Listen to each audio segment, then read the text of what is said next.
Hi everybody, my name is Steve again, and I'm going to take us through the next step of our Doradongo making.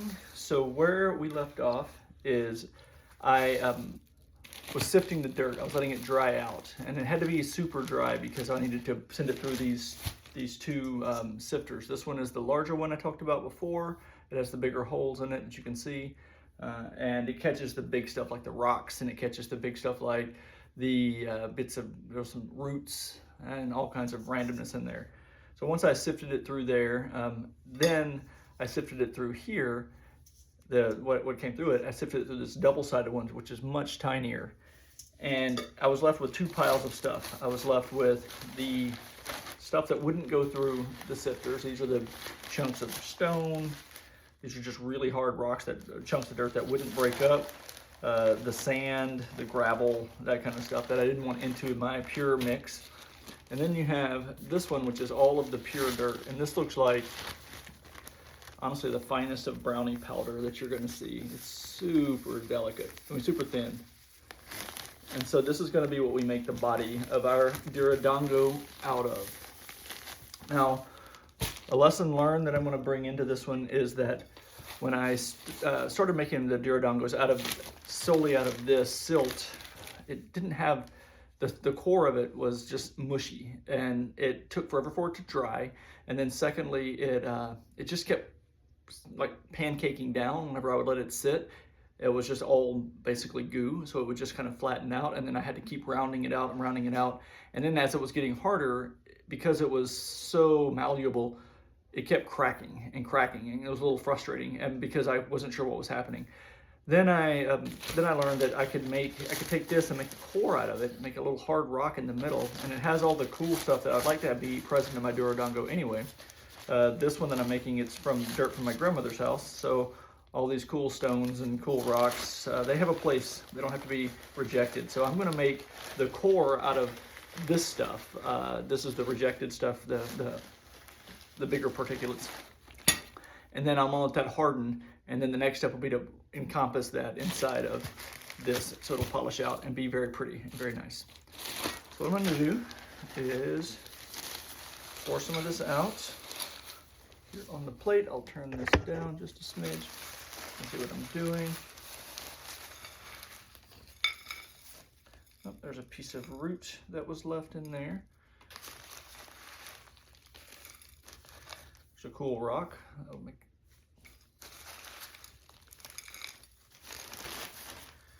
And that's about the size I'm looking for. There's another little piece of grass that's in there. And so I'm just going to spray this with water. I don't want to get it too wet, so I'm just spraying this down.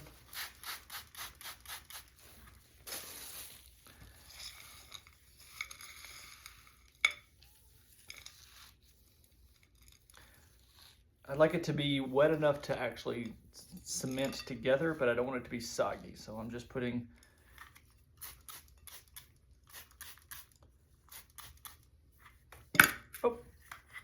that together.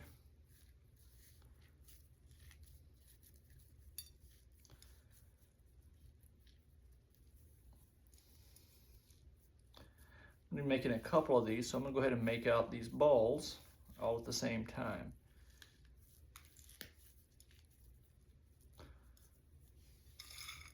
So this is about the size that you want because you're going to be putting it into something about the size of a softball.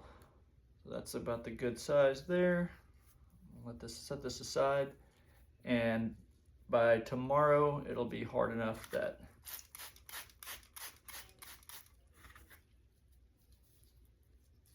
it'll be good to go. So I'm going to set it in this bag just so that it doesn't make a mess.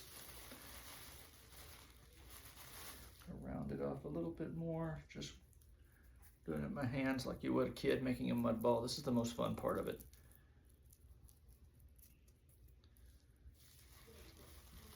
Set that guy right here aside.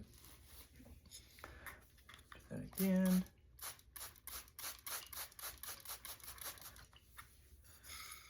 So this is dirt from my grandmother's house, so I've already been making mud balls here before, which is kind of nice.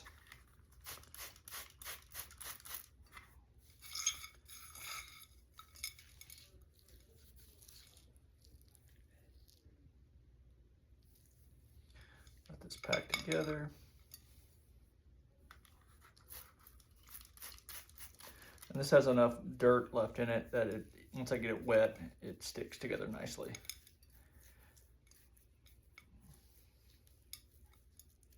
And if I needed more dirt, I could always just grab some out of that super sifted pile that I have here, and this is a Ziploc bag, but I don't. This one's good enough. Second one.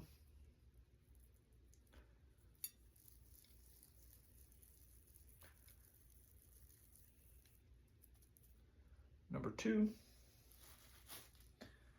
I'll do a third one.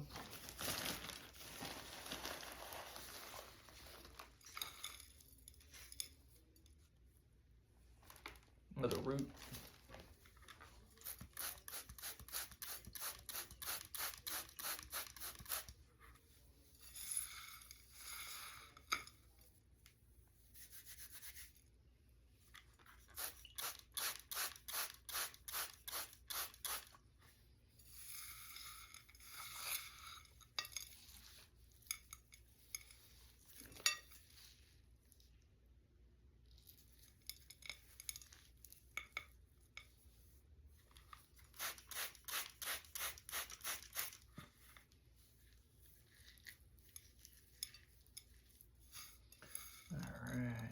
There we go.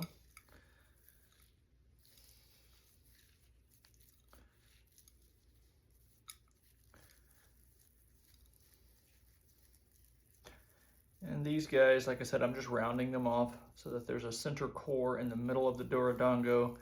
Gives it a little bit of structural integrity as I am working on it. And then also this gets hard as a rock or gets dry, so then all the moisture kind of distributes evenly as I'm letting it cure. So there's not like that hard cracking piece that happens at the end. So I'm gonna do one more. I think I have enough soil sifted to do 4.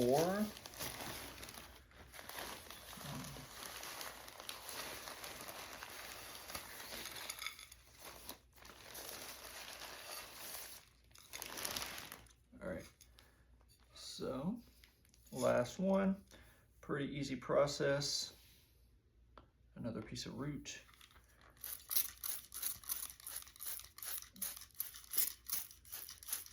Who'd have thunk that when I was a kid playing at this place, I'd end up traveling back there and grabbing some and doing more mud balls as a 48-year-old, but here I am.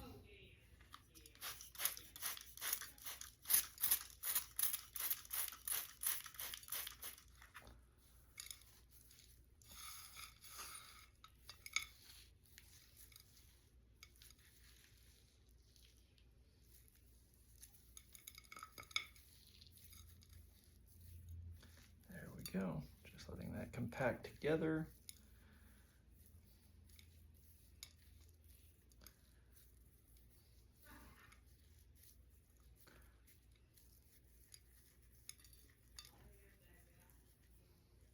And this is where I tell people if there's something that is memorable to you, you can embed that into the core of your Doradongo.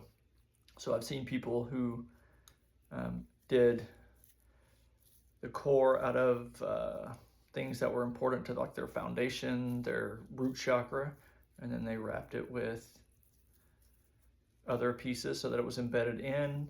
For me, on my first one that I made, I actually found a stone from the house that when I was a kid. It burned, so I found a foundation stone, and I put that in the center of my Doradongo, and it gave it a nice foundation. So this is here what we have. I'm gonna have these 4. I'll slide this bit over, set it here, and let this dry.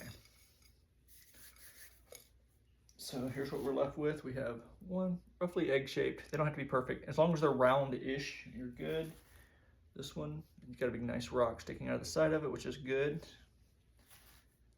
Here's another one, 3, and 4. So that gives me 1. I'm gonna give 2 away, and then I think Pepper might be making 1. So that gives me 3, or gives me 4 cores that we can use. I hope that makes sense, and yeah, let this dry, and we'll pick up where we left off tomorrow.